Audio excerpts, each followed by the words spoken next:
Yo! Video games.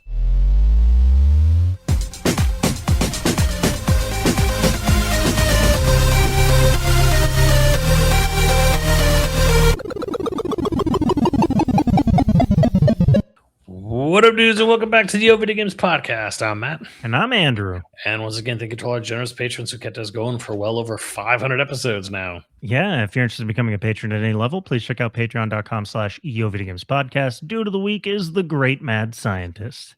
Thank you, Great Mad Scientist. Mad Scientist. It's a good name. It's I love okay.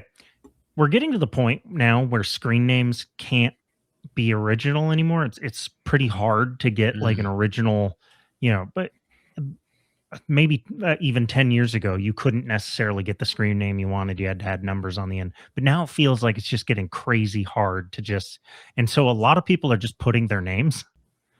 Like, do you remember one of our friends, our friend DJ, just used his full name for the longest time with spaces and everything? It was his first Xbox gamer tag. And at the time it was like nobody did that, but now it's apparently becoming way more common. And I just feel like in another 10 years are there going to be like recycled, like, the best part is when do people start naming their kids after their screen names? Oh yeah, well, I mean, the amount of Khaleesi's that there were, it's only a matter of time. Ooh. Could you just imagine someone being like, here's my son, Funk Machine? Hell yeah, I can. I'm that someone. My dog's name is no longer Doug, it's Funk. It's Funk. I could sort of imagine that. But our topic at hand is this could have been an email. That direct was underwhelming. This was a late, because we knew what direct was coming. Basically, it was rumored / leaked / it's happening, and it did. It was a partner, like they said, and I was like, man, it's going to be like 80-90% ports, and part of me was hoping that wasn't going to be true, and it was going to be. I know it was 80, and it was like 80-90% ports. I mean, at least some games like Resident Evil 9, that one I still frustrated me, but like it's a game that's not out yet, I'm like, okay, well, at least Pragmata and Resident Evil 9 aren't out yet. And there were other games that weren't out yet, but like when it comes down to what was announced that wasn't known, oh well, very little. Like a Bomberman collection, a Paranorma site, which was kind of like a big deal for visual novel fans, getting a sequel, and it's coming out real soon, and that's very cool. I beat the first one. It's good. Couple of Game Boy games. Yeah, so for the eStore. That for the NSO. So granted, I don't know anybody that really loved the Yoshi game when we were kids. Oh, that puzzle game? Oh man, I remember thinking, oh cool. I remember thinking, great. I thought we were gonna get like a Mario, like a downscaled Mario World or something, for Game Boy or NES. And then I'm like, oh, it's just a puzzle game. Yeah. And I'm like, they had Yoshi's Cookie and Yoshi, and it was kind of like, bro, what the why? Why are there so many puzzle games around Yoshi? What the fuck? Well, I don't remember what year the original game came out. But I remember, I have this vague. I can remember the cartridge. I just remember being very frustrated because Super NES comes out in North America in '91, right? And Yoshi gets introduced, and you're thinking, okay, great new Mario game. So when the following year or two, they're like, here's Yoshi, the game Yoshi, and Yoshi's Cookie. Yeah, you think it's going to be an adventure game, and you're like, God damn it! Like, stop getting and then like Mario is missing, and it's like, stop giving me freaking puzzle games and education. I'm very frustrating as an action game starved young man who was too poor to afford a Super NES at the time. So it was definitely a frustrating moment. I'm trying to think of who no, the only people I knew that got a SNES, within 3 years of it coming out were like uncles. Like grown men who. So I remember it, and God, I can't even believe I remember this. I remember there was a person in the neighborhood I lived at the time, and my mom, to earn some extra money, she used to babysit some of the kids in the neighborhood, who had both parents worked or whatever, right? So she would, rather than go to like a daycare, she would babysit like a series of kids. And I remember, I won't name any, but anyways, one of the girls, her dad got a Super NES early Hell on. yeah. He got in like 92 or something. And he got Street Fighter 2, the original Street Fighter 2 release on it when that came out on Super NES. And that was actually, I don't know if it was, I don't think it was, it might have been one, but I did remember seeing Street Fighter 2 on the Super NES. This is it's somewhere between 92 93. You grew up and you married that girl. Yay. No, I did not. No, But it's just, I remember just thinking, I do remember thinking at the time, like, holy crap. Because like the graphical leap from Street Fighter 2 from Street Fighter 1 was, or not, sorry, Street Fighter 1, but like NES. We all had NESs. And then I'm seeing Street Fighter 2 and I'm seeing these big ass sprites on the screen. I'm like, oh my God. Well, it was of the time, really, up until PS4 to PS5, I feel like there wasn't necessarily a huge graphical leap. I'm trying to think of like, when was the PS2 to PS3 was a huge graphical leap. I would say one to two was even bigger. One, because one was like little blocky Legos. Two was like, oh, we can actually make things look round, and then 2 to 3 was pretty big. But I don't know, 1 to 2, huge. 2 to 3, pretty big going into HD. But then like 3 to 4 was like not as much. 2 to 3, they no longer did FMVs, right? Because in two they still had some games that had FMV. Yeah, for sure. And honestly, I'll be real with you. I mean, this is a tangent. I think games even on the PS2 era, like Metal Gear Solid 2, that did in-game rather than FMVs, I think it looked better. Like, well, straight up, I mean, I remember having this conversation with people back during the PS2 GameCube era. I was like, I think in-game is better than FMV because FMV takes you completely out of it. And you're just kind of like, oh, okay, we're watching, let's watch the movie now. And by the end of the PS2 GameCube era, like RE4 really, because they didn't invent QTEs by any stretch of the imagination, but the whole you think it's a cutscene you can rest? Nope. You got to press A. That was really like, hey, they can do crazy stuff like this. Well, I would say towards the end of GameCube PS2, yes, definitely there was no reason to do FMV, like in-game. Cutscenes looked great, but I would be a liar if I didn't say that I looked forward to FMVs on PS1. Oh yeah, everyone did, and like that was a thing. I liked FMVs. Oh, for sure, it was cool. 100%. People would be you get the demo discs, you'd rent the games, you wanted to see the FMV intro. Yeah, you wanted that razzle dazzle. You wanted the game to sell you on itself. When you first put it in. Now you don't. Now you don't need to worry about it at all. The razzle dazzle's the whole game. Yeah, they spend $800 million on them sometimes. Right. So, yeah, no, there's a nostalgic thing. I understand that how big FMVs were, but yeah. Anyways, getting back to this whole partner. But okay, wait. If you left one last thing on it, if you PS1 to PS2, mind-boggling leap. But I didn't really start playing games regularly probably until that PS2 GameCube era, right? Like that's when I really started, like my largest collection of games. It's also when gaming really went mainstream. Yeah, it definitely is. The GameCube to like Wii leap, I didn't really feel all that much about. Like it didn't seem that much. Well, the Wii was just a GameCube with more RAM. Right, basically, yeah. And also, they weren't as ambitious about games on the Wii. Like the GameCube was so much more ambitious about games. That's also true. Miyamoto even called them out too, where they're like, yeah, well, they're putting their like C or D teams on their Wii ports. I'm like, yeah, right. But yeah, like nobody, because that's the thing is, Nintendo with the Wii like pioneered the idea of like going sideways, and not pushing graphical. So they weren't pushing graphical fidelity. So nobody else was pushing graphical fidelity on the Wii. Because GameCube was like, okay, like Rogue Squadron 2 and 3 and stuff. Like there was some good looking stuff. They were pushing graphical fidelity, Resident Evil Remake. The Wii, nobody tried. Like hardly anyone even tried to make graphics a priority on the Wii at all. Like there's a couple. And there were still great games. Oh yeah, absolutely. There are some games that actually did try to do good stuff graphically on the Wii. Conduit 2 especially, the really underground one everyone forgot about. They were really actually pushing some decent looking games. I don't They think I ever got played Conduit.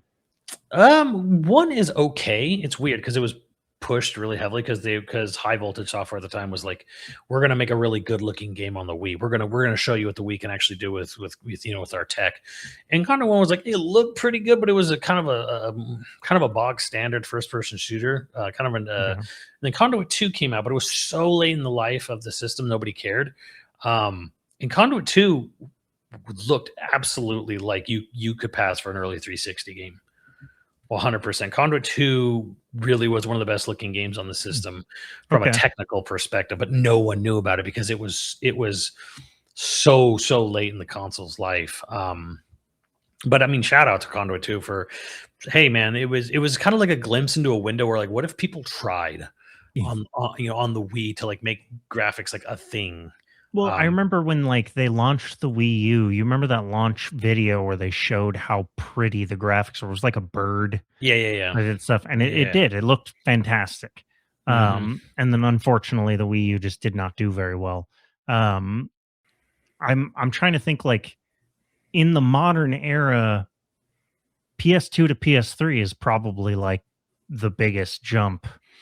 I mean, I think it was remember, and I didn't even buy a PS3. I think it's just diminished with every one. Like 1 to 2 was huge, 2 to 3 was big, and then 3 to 4 not so much, 4 to 5 nothing, pretty much.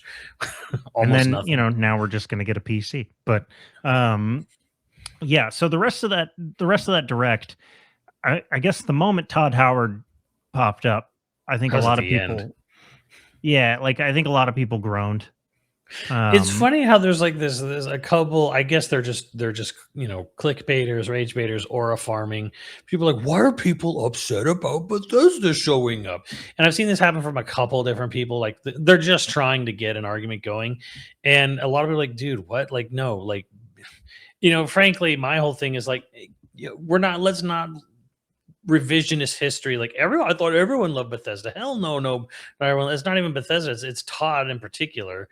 But well, I don't even know if it's just like Bethesda hasn't delivered on the games that people have been anticipating for. Not to say that they haven't had good stuff come out, but like the stuff that people have been waiting for, they have been waiting for a long time. And so every time you see Todd Howard, it is just like remembering how dude has not followed through on anything that he's talked about. Right. I mean, like, because like Machine Games got indie out, and indie was good, and that was a good deal. I mean, Doom, the Dark Ages was quickly forgotten about, but it was solid entry, if nothing else.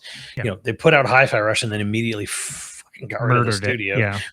So like, not really like not doing themselves any publicity favors there. I always forget that Bethesda owned Tango. Yeah, they did. So I don't know, like the whole people like, I don't know, people not upset. I'm like, well, okay, I'm not even going to deny that. Yeah, there's a lot of Bethesda games have sold very well. Fallout's doing well, yada yada. Yeah. I don't like their games, generally speaking. I don't like Western RPGs. Yeah, you don't like. But here's the thing. I don't care. Even if you love their games, you can't deny that it's kind of shitty how the modding community has to routinely fix like internal Bethesda releases. Like it's insane to me that like games, like you have to go and have this huge list of there's a massive, I don't remember how many huge multi-gig fan-made mod that all it is just a patch. It's just a patch for fixing a bunch of bugs they never did, and that's on top of the beautification mods and all the other things. But like, these games are fixed by their fans, and people act like, oh, nobody could release a game on the size and scale of their. I'm like, bullshit. Well, I mean, they do like, do ambition. Like they do. That's what they do. They maximize ambition, and then they like the scale of their games is impressive. I do agree that they could do more polish. I like Bethesda games for the most part. I like playing them and stuff like that. I never really had the horror stories of Skyrim early days and Oblivion. Like I didn't have that happen to me, but also I was playing on console most of the time. So I don't know if it was just like by the time I played Skyrim on PC, I didn't need any of that, but there was big patches, but I didn't need those modding or that mod. I don't know. I also think, frankly, like even on smaller scale, it's kind of like nice when you know from a again, I'm an outsider perspective here, but I'm like, I look at something like Outer Worlds 2 or 1 or Avowed, or in frankly what I hear about in New Vegas, and I'm like, and to me that just seems like, okay, well, here's a Western RPG, first person RPG, that Obsidian does, Yeah. and for some reason it seems to be way more stable, put together than the other, like Fallout 3 and 4, or even again, Skyrim's a weird case where it's like Skyrim is practically Minecraft with the amount of modding that goes into that game. But I'm like, you look at, I look at Avowed and I'm like, well, this I don't like this game in particular, but you know what, it's well made, it's well put together. I know it had went a little over time, over budget, but I'm like, well made, well put together, doesn't seem to be shitting itself. Like I played the day I played Skyrim, and I installed the massive fan patch, the beautification mod, and all the, like, about three, or somewhere around the neighborhood of like 3 to 4 of the essential mods for it, or whatever, right? And one of the first thing that happens once I get out of the introduction area is, like, a deer like glitches, in a rock, and then like teleports to the other side of a river. And, I'm just seeing just random shit like that just happening, all like, even with the fan balance patches and bug fixes and stuff. And that didn't happen in Avowed. I played a whole night of Avowed. I never saw anything that was like glitchy in Avowed. What did you not like about Avowed? Because I really liked Avowed, but I also liked Outer Worlds 2 a lot.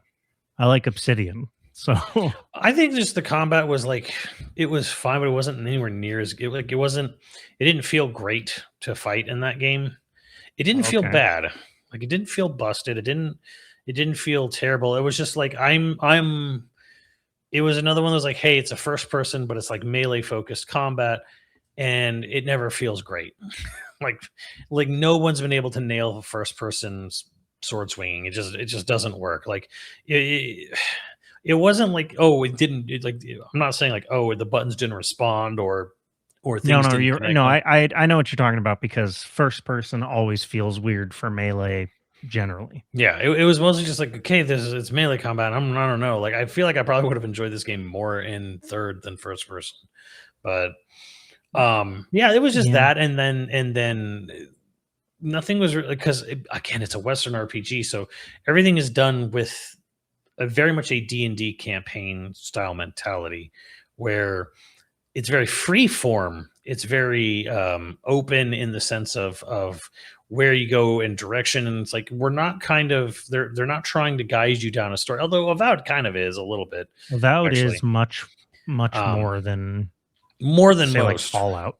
right? Yeah. So, but it was still kind of like, okay, like you go here, and like, even just opening a chest has all these different, you know, options in it. And for some people, they revel in that. Like, do you pick the lock? Do you use one of your keys? Do you blast it with magic? It's like everything is done with this D&D mentality, which is, again, like, sort of like, it's like freedom, but to me it's almost like, it's almost stifling how much choice is in there, where it's just kind of like, bro, just open the chest. Why does it got it? Why do I need to play 20 questions to open a chest?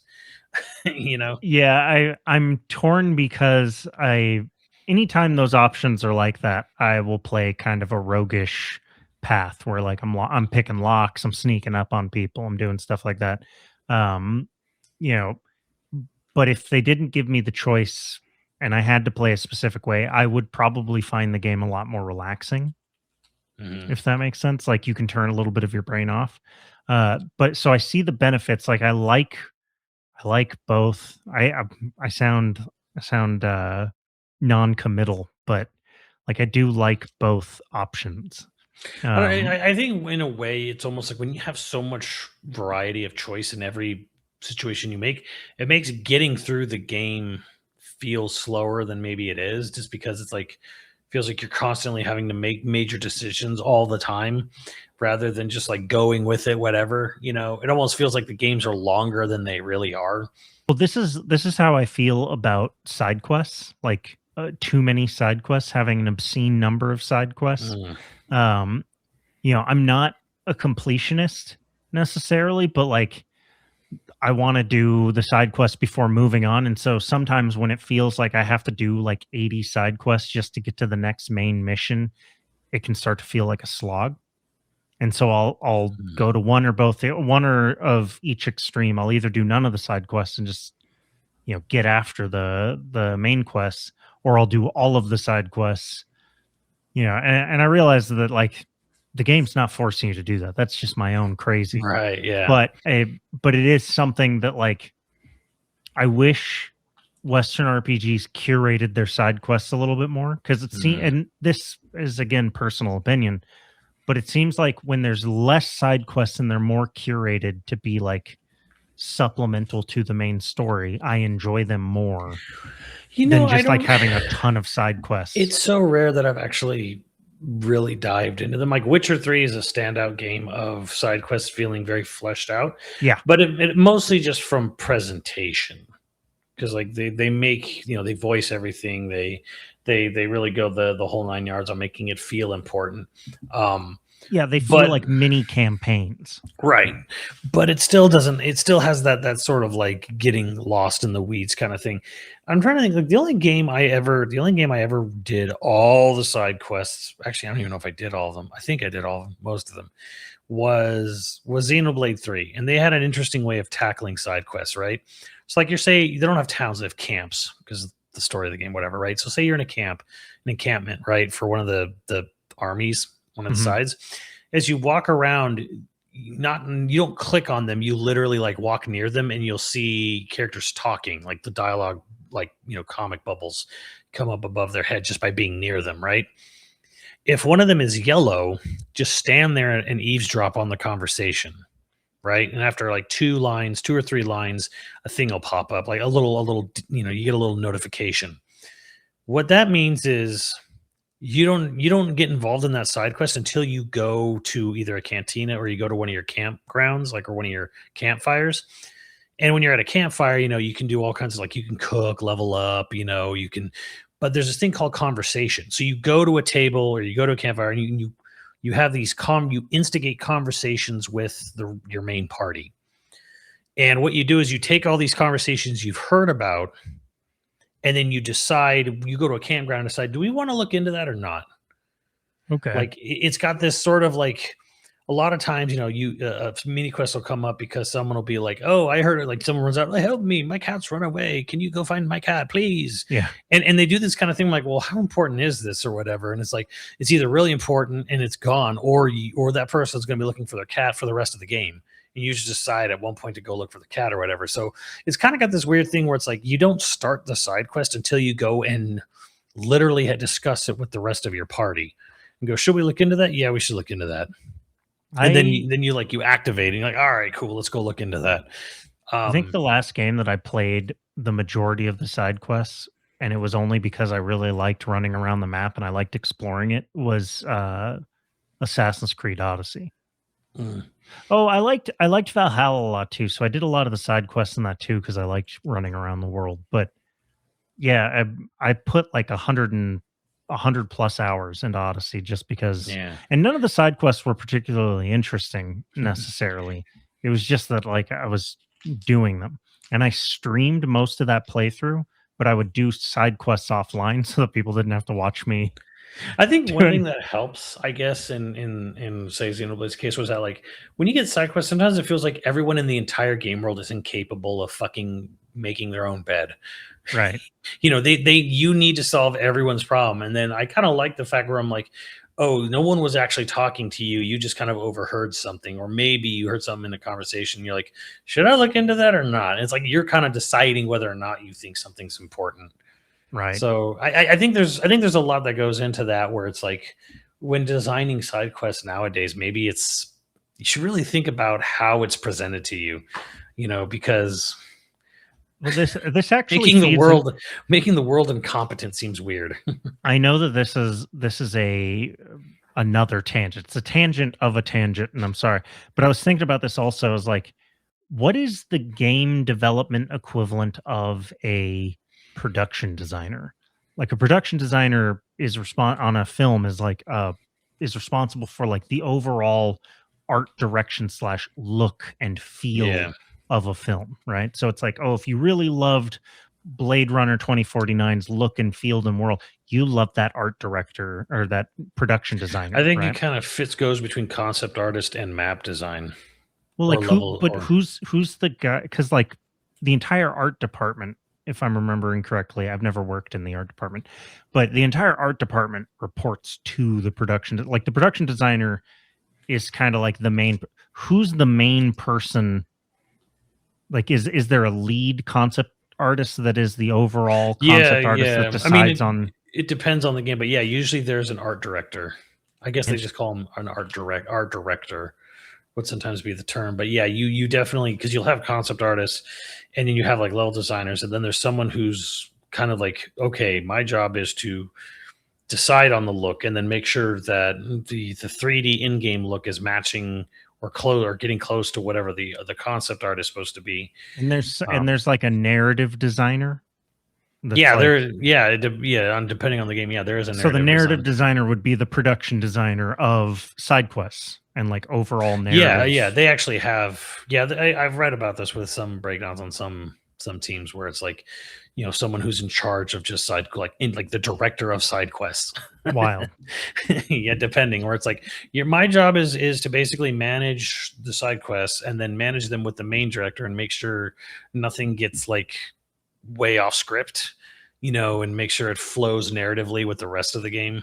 I've never really looked at what a game script looks like, but if anybody wants to hire me to write a game, I'd be down just to find out what writing a game And is they'll like. have writers they'll hire writers just for side quests to Yeah. come up with side quests, and then like that's different from the main scenario writer. Yeah, like I realize that you'll like a screenwriting or like a screenplay for cutscenes. And Yeah. then all the other stuff that you write. So do you write like a general narrative for the story, and then like the Yeah. game director takes that and they go, okay, this is how we're going to build the levels for this story. And then the writer, once the levels are built, the writer will write cutscenes and all that stuff for Yes, like scenario it's writer an as they usually interesting go. it's a really interesting like profession, I guess, because you'd have to have quite a bit of experience. Granted, I know they've hired screenwriters. Like, what is it? Call of Duty Ghosts Yeah. hired One of them did, yeah, or hired multiple a of them even. and that turned into a friggin' mess. That was terrible. But anyway, that weird tangent. Yeah, the entire direct was I wouldn't call it a bad partner direct. It wasn't bad. It was just like It nothing was it nothing was necessarily made me lose it. Like nothing wowed me. one thing I've been hypercritical. The thing I'm most hypercritical about is I'm looking at this from a broader perspective, other than well, they showed games, and those games, a lot of those games look good, and a lot of these games are good. What's the problem here? My problem is, again, just like I like to, getting down to brass tacks here. Oh, it's on. Hey. This is an Xbox. Actually, it's a Switch too, but it's also an Xbox It's an apparently. Xbox now. But this is a Switch 2 in my hands right now. This thin guy costs $500. And I've Yeah. said it before, like, okay, $450 anywhere with tax, it's $500 practically. And if you're smart, you're going to get it with one of the games, either Pokemon or Mario Kart, for $50 because you don't want to pay full price for either one of those games. So it's a $500 console. But Nintendo doesn't want you to just spend. You're not going to just spend $500. Oh no, Nintendo wants you to spend $1,000. When you go into a Best Buy to pick up a Switch 2, Nintendo wants you to drop $1,000 on this. And what do I mean by that? They want you to buy a Switch 2 for $500. They want you to buy at least one other game for $70 to $80. They want you to buy a Pro controller or another set of Joy-Cons. Either one will run you $100 straight up. And then they also want you to get a camera for $55, and they want you to subscribe to the NSO Plus expansion pack for at least for a year increment for like at least $50, maybe $70 or $80 for the family plan. Adding all that up, like the Switch 2, one game, a controller, online subscription, and a camera, they want you to drop $1,000 on this stupid thing. Okay, You remember when So- people were telling us how dumb we were because we said that it would cost $500? Do you remember that? There's no way. And it's about to, and I mean, it could easily go up too. It's gonna go up. It's gonna go up. So It's gonna go this up.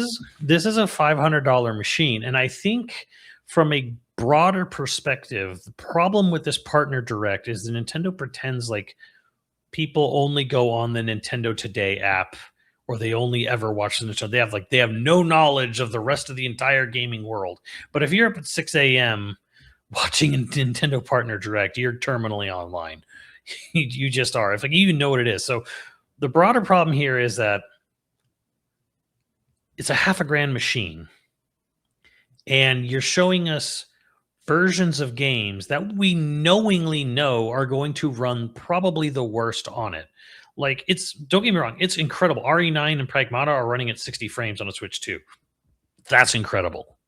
Like, it really is. And like the gap between them is actually shrinking than what it was on the Switch 1. Yeah, but all Bethesda games are resource hogs. There's no way. Yeah, and that Fallout 4 looked like trash on the Switch 2. Terrible. Well, to be fair, Fallout 4 kind of looked like trash. It's like trash anyways. Yeah. I really liked Fallout 3 and Fallout New Vegas, the amount that I played of it.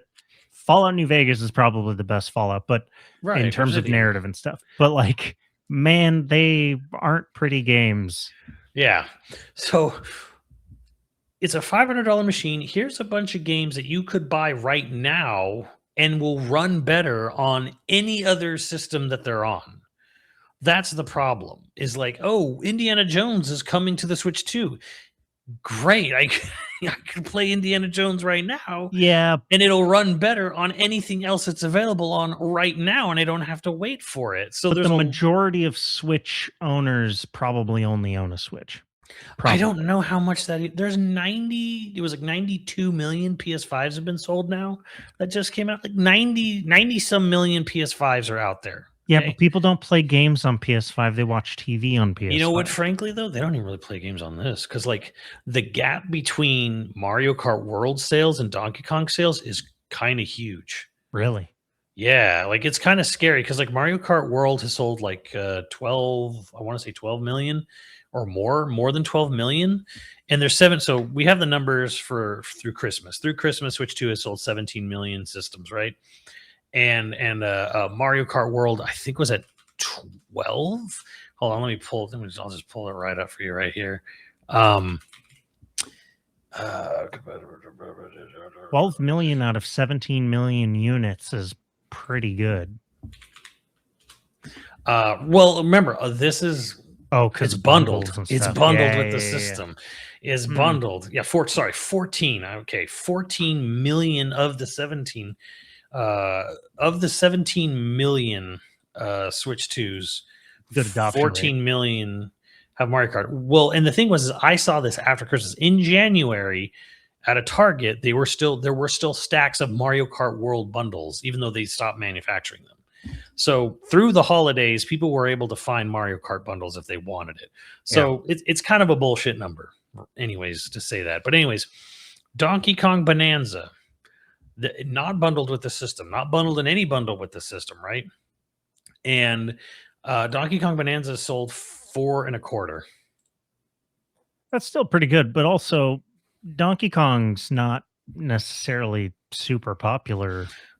I mean, they sold like 9 million of country returns, and they sold like 7 or 8 of returns on the original Wii. It can pull numbers occasionally, but the point is that like less than a fourth of the people who have a Switch 2 bought Donkey Kong Bonanza.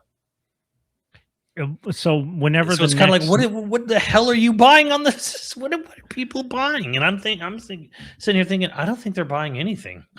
Yeah, I think we'll really get a picture the next Mario that comes out. We'll get a picture about how many people are actually playing games. And then to sort of like double. Because who doesn't love Mario? Here's the thing: October, November, December. The sales of Donkey Kong Country for October, November, December were 790,000 copies. That's a pretty steep drop off. Right. So, like, of the 4.25, the October, November, December was 790,000. Like, it released in summer. Yeah, released in July. Basically, DK has no legs. That's a little shocking. This is something. Okay, this is what the partner direct said to me that I was kind of like, I'm not. This year feels like a year of consequence in that there's not actually a ton so far that is like wowing anybody. Like I'm amped for Fable. Fable looks great. I'm gonna have a great time playing Fable. Yeah. But like nothing necessarily about Fable blows anybody's mind. Mm-hmm. It exists, that blows a lot of people's mind. But Marathon exists, that blows a It's lot of not people's mind. canceled. Yeah, it's not canceled. Beyond Good and Evil's technically not canceled. Beyond Good and Evil 2, technically. How? It's still going 17 years after it was announced. How? But my point is like there are things that I'm looking forward to, but there's not necessarily anything so far that is like the hype about RE9 seems less than it should be. You know, Yeah. like the hype around, you know, again, like I'm trying to be optimistic about Marathon. I want Bungie to return to form on a shooter. I'm not, we'll see. I don't want to like, I want to be optimistic about it. But like, there's a lot of things that I'm just like, it doesn't really, it feels like 2026 is going to be a disappointing year for everyone involved. Like, it's not going to have high sales. It's not going to like, it just seems like a lot of economic chickens are coming home to roost this year. Oh, I do think so too. And it's funny because, the corporate cheerleaders for Nintendo, they jump down anyone's throat, even their own. If anyone dares kind of like say this about Nintendo, and I'm just kind of like, look, I don't think it's necessarily again, cultish behavior, but like, look, there are definite problems coming this year, and they're not even in Nintendo's control. Like the things Nintendo has to worry about this year are not things they can even control. Right. I Like don't even think like RAM Nintendo's prices and whatnot. necessarily, yeah, I don't think Nintendo's necessarily done anything wrong. I just think this year is going to beat the hell out of the industry in general. Yeah, and in what I was kind of hoping for with the direct, which I didn't really get, was game announcements, like new game Right. announcements. Like, okay, something you hadn't heard of before showing up. There was good stuff at this. Like, frankly, like it started with Orbitals, which I thought looked great. That hyper 80s anime It Takes Two kind of Oh, game yeah. looked great. And then I'm actually super down for Turok Origins. Like, I know a lot of Turok fans were really against it, but they came out and said you can do single player, you can do first person in it. So whatever, dude. I'm sorry, third person Turok game that with like Sounds cool as hell to me. Yeah. a co-op third person Turok sounds great. Like, My only, that does sound great. I don't have a Switch 2. So, well, it's going to be on everything. um, this is the thing is like, it doesn't seem like there's a lot of third parties making exclusives for Switch at all. Like, Or I guess anything anymore. If anything, this was sort of confirming the death of exclusivity, if nothing else here. yeah. Because you can't afford to be exclusive anymore. You just can't. Well, and I guess that's especially considering the rumors of where Microsoft's going. There's really just not a point to being exclusive. No, It doesn't matter how much money they give you to be exclusive. It's just not like you're going to be digging yourself a hole. I think Orbitals was exclusive, but it's going to be on like PC and Switch too. I think it's console exclusive. I don't know. What does that mean anymore? It just means in a couple months it'll show up somewhere else. Right. But it's like exclusivity is dead. Do I think it's going to come back? Do I think exclusivity comes back? Is there going to be the pendulum always swings, right? So right now we're finally at like everything's a PC death of the console pendulum this way. Yeah. It's going to swing back to specialized. There's 10 consoles versus PC. Whatever, like I'm sort of certain it will swing back. I don't know what that looks like yet, but I think the problem is the expense, because The only one who would benefit from exclusivity at this point anymore is specifically Sony, specifically Nintendo, right? Right. And Sony did the exclusivity thing with Square, and all it's done is kind of put Square in a hole. So Right. even if someone Sony comes to whoever in the future, it's like we want to exclusively money hat, this game for PS5 exclusivity, you got to sit there and really think. You're gonna have to think real hard because they made Final Fantasy VII remake rebirth exclusive, and it didn't help them at all. Like same with Final Fantasy 16, didn't help that game at all to be exclusive. So, But also, Square is mired in a ton of problems. It's like they tried to go super into NFT. Like, hell, their CEO still thinks NFTs are going to be like. oh no, that guy got ousted. Oh, did he really? Yeah, because of it, because he wouldn't let go of NFTs, so they got rid of him. It's The like new guy's all in on AI. He wants AI to be doing all the QA and everything by the end of 27. So yeah, and that's going to work out great. They just replace one gullible asshole for another. It looks like. Well, so much of that world now seems like everybody that's an executive, they don't read anything but the top sheet anymore.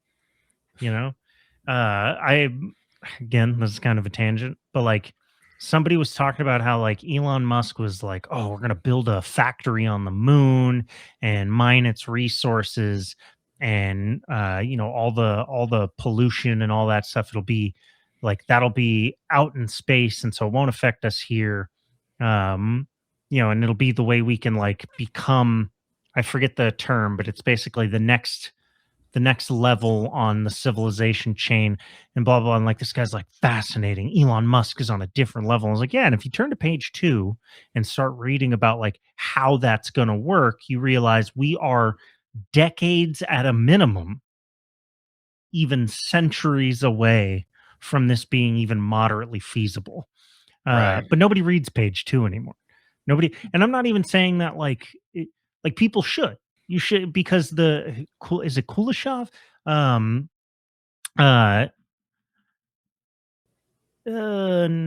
What's the? I mean, it's all it reminds me of the theme park lingo where you call it blue sky, right? The Imagineers, the Universal Creative, they imagine something with no restrictions, no budget, whatever. What is something we could that human ingenuity alone could come up with? Great. Okay, now when it comes time to so how do we implement this? Then you obviously everything just gets shrunk down to something feasible. Right. So that scale is called the Kardashev scale, by the way.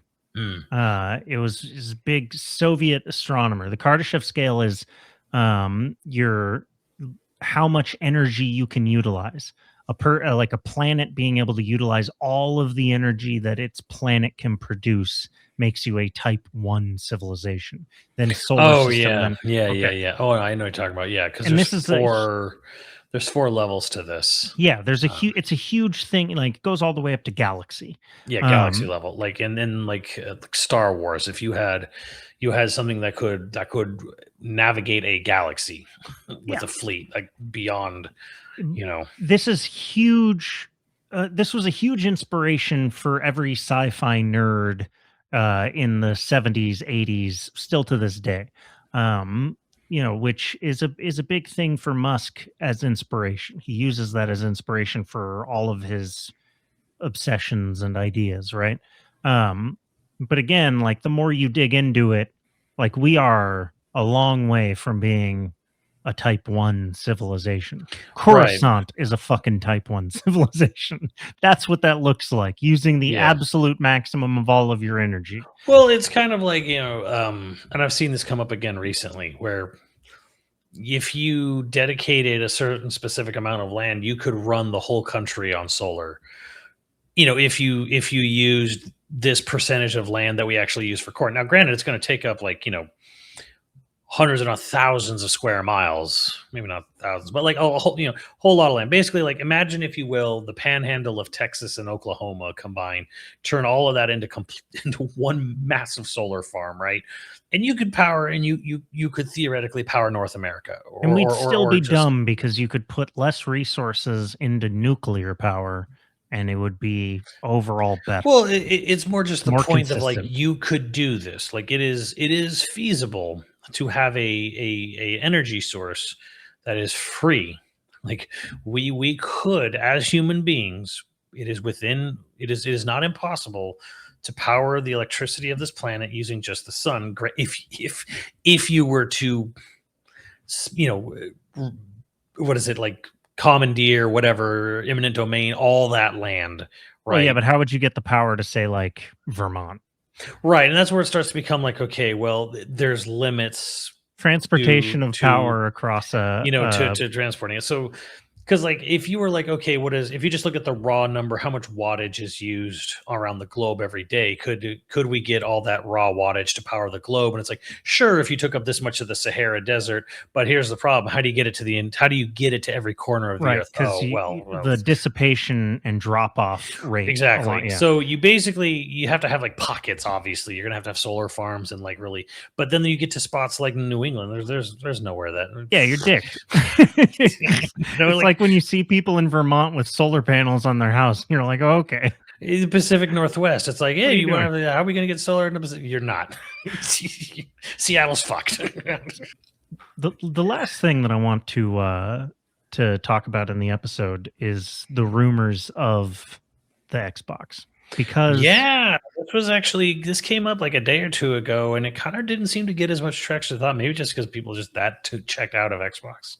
I don't know. well, Xbox is dead. It is. They have now taken themselves out back to shoot. You know what it is? It's sort of like that guy that walks in on like his cheating partner and then just like in front of the partner. Like he doesn't kill any of them. He just kills himself in front. That's what Xbox did. Like, Xbox walked in and it's like Sony and Nintendo in bed together having a great time, and he just like offed himself in front of everybody. Like trigger warning. Jesus, I'm sorry. But the reason that like Microsoft is mind-boggling me is because we've been saying for ages they're just becoming PCs, right? And now it sort of seems, the rumor seems to confirm that, yeah, that's what they're gonna do. They're gonna sell you a pre-built PC, high-end PC. Yeah, let me see if I can get. I want to see if I can get the proper quote, because like a code name was attached to this. Oh, right, yeah. Well, this is consoles have been going more and more off the shelf, right? It's basically since PS4, Xbox 360, Yes. consoles are just like off the shelf parts. But that also means that companies are less likely to do loss leading. They won't eat the cost of proprietary technology or like the cost of, so you're going to pay basically market price for the components. So anybody that's like, oh, I'm going to have a gaming PC. Oh, I'm going to buy the Xbox gaming PC because I don't want to be able to see that it's Windows, but it is Windows in big picture mode, is basically what it's going to be. So you're still going to deal with like malware and all that crap. Like everything, all the downsides of PC you're going to have. You're going to have none of the upsides of a console if you get Microsoft's next console. So this is okay. This actually came from, oh my god, AMD CEO Dr. Lisa Su said development of Microsoft's next generation Xbox featuring AMD semi-custom SoC is progressing well to support a launch in 2027. So I think this was Tuesday. So the AMD CEO literally just came out and said it. just leaked it. And then I am trying to find the source, if you will, of the more recent rumors. But anyways, I don't know where this. Okay, I'm sorry. I don't know where, but the code name Xbox Magnus. That is the name of their next Xbox. Not the Xbox Magnus X SXX. Honestly, they should probably, I feel just call it an Xbox. I feel like they should just, whatever. Anyways, point is, this rumor was stating that the name of the system, code name is Project Magnus. It is the console itself will have the equivalent of a 5080 inside. It's AMD, so it's not, obviously not the same thing. But Well, AMD doesn't make graphics cards; they make processors. well, either So way, 5080 would be like a graphics card, would be a GPU. yeah. So the CPU is going to be. I don't know whatever Radeon or whatever equivalent. Anyways, so the thing is going to have the equivalent of a 5080 inside, GPU wise. Yeah. And they say the rumor is that they're basically targeting a price of about $1,000 to $1,200. And it's going to have and this is where the part where I'm like, I find the most believable. It's not even going to be a console. It will have an Xbox wrap around a Windows based operating. It'll be Windows 11's based operating. And fucking Epic, talking to Steven Totillo today or yesterday, was like, Epic Game Store will be there day one for the launch of the new Xbox, basically confirming this whole thing. So this is what I thought they were going to do. I pretty much this was my assumption, was always that the next system will not even be a system. They're going to sell you a PC, and it'll be a Windows. It'll be just like the Xbox Ally X, and it'll be able to run Steam. It'll be able to you'll be able to do PC stuff on it. It'll be expensive. They probably will only sell it directly from their website, or maybe like one store like Best Buy or something. Are you going to have to get Xbox Gold? Are you going to have to get Live? That's where it gets real, because I think the idea is that because why would I do Live that? just goes away. They just have Game Pass. They just want you to subscribe to Game Pass Ultimate or Game Pass PC. Like, they want you to buy this Xbox and they want you to subscribe to Game Pass.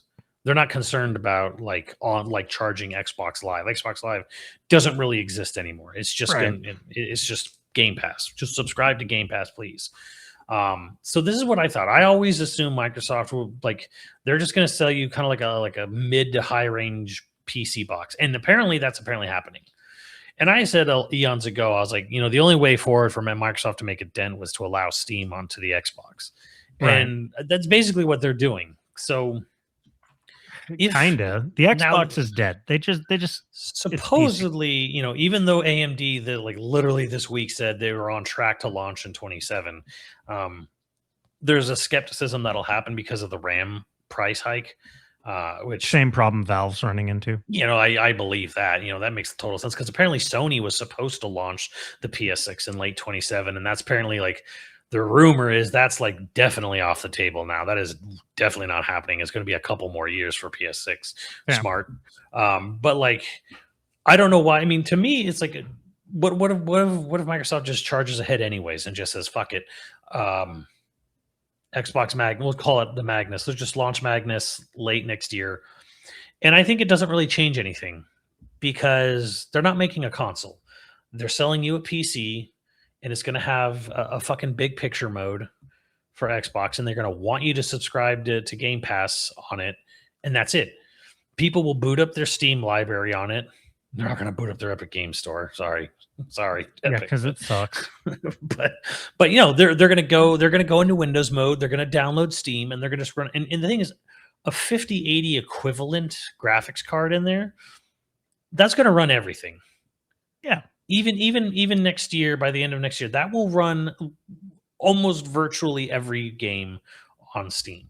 My 3090 is still running everything on max settings. Yeah, everything that I've tried to play, I can run on max. Yeah, you and I both have 3090s. Everything still runs just fine. Well, even if it is, the thing is, at a PC with a 5080 in it that you buy for $1,000 or even $1,200. Right now, that's actually a steal. Okay, believe it or not. Now, I'm going to make a wild prediction. By 2027, RAM and GPU prices are going to crash. They're going to just. Well, if the AI bubble completely bursts. Yeah, I think that, and also if anybody tries to meet the demand of AI, which you might see investment to try and meet the demand of that rather than constantly, because part of NVIDIA's game right now is keeping things purposely scarce so that it can charge whatever it wants for its GPUs. Yeah. If somebody else decides to hop in the game to try and take advantage of that, all of a sudden it doesn't benefit NVIDIA to keep things scarce. Mm-hmm. even if AI doesn't crash, if the AI bubble doesn't burst, and it will. I don't know if it'll be by 2027, but it will. I think you still see GPU and RAM prices crashing. But that's just me. I don't. We'll see. But do I think that that means that they'll drop the price? No.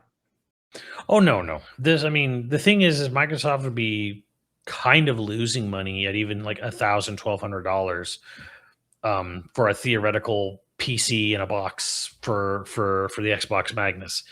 But what it will do is that, and this is the first time I think I can say this: if you're selling a $1,000 console, the 5080 equivalent in it, you may never need to get another console again. Like, we're at a point where it's like, what a 5080 could run, with however much RAM or whatever is in there. What it could run will be every fucking video game from now until the absolute foreseeable future. Like, we're not at a point where like gaming's not going to advance, dude.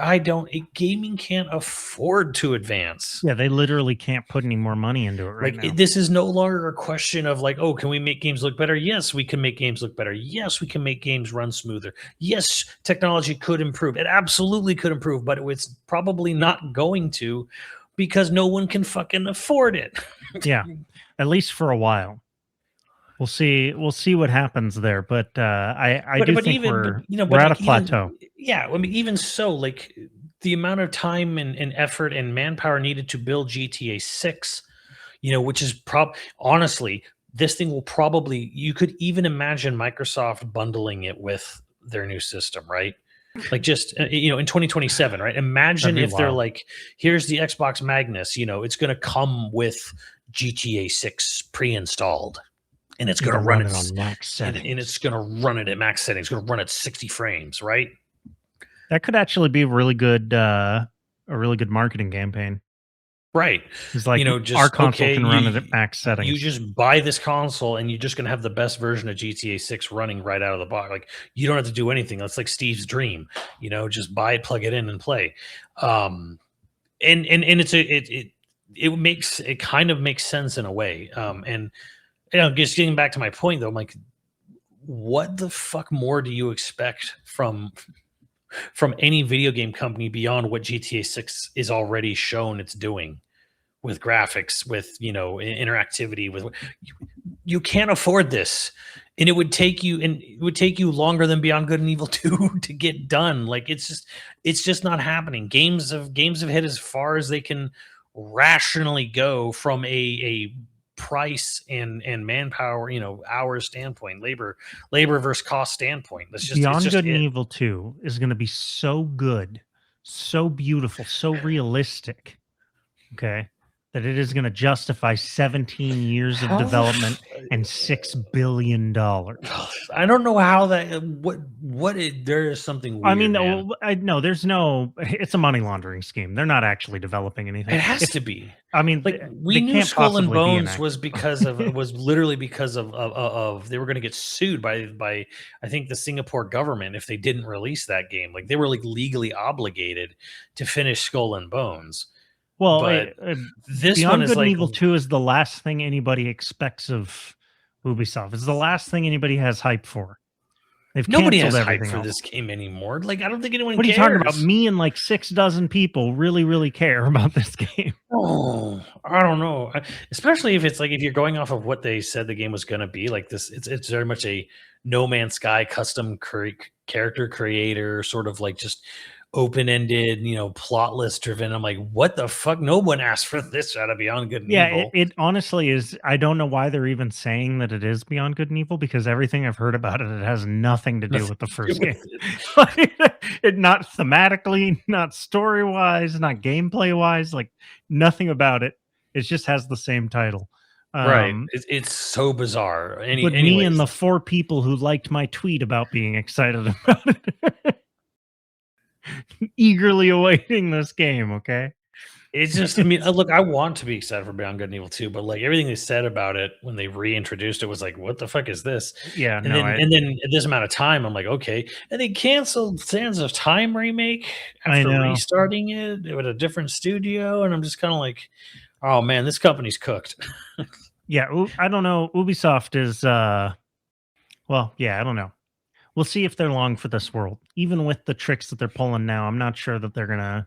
They're scrambling. Come on, man. Yeah. Let's be honest here. Like, they're just scrambling to stay above water at this point. Well, that's the whole industry right now. It seems like. Oh, it is, but it's just Ubisoft's obvious. Ubisoft's the one, like, literally like like drowning in the shallow end. Everyone else is like, no, I'm good. I'm good. I swear. Well, and the thing is like profits are at record. They're making record profits and stuff all over the industry, and yet it still seems like they got to do layoffs and appease executives who want more and squeezing blood out of. Oh, I don't know if you saw though, but like with all the quarterly financials, a bunch of people were selling off game stocks like crazy. Yeah. Apparently, it was happening all over technology. People were getting spooked because the big warning signs there. I'm like, yeah, I don't know. We're not making money from AI. I'm like, no shit. Yeah. No one has a plan for how to make money from AI. Michael Burry, which you can disagree with him, but he's the guy that was like the famous investor from The Big Short.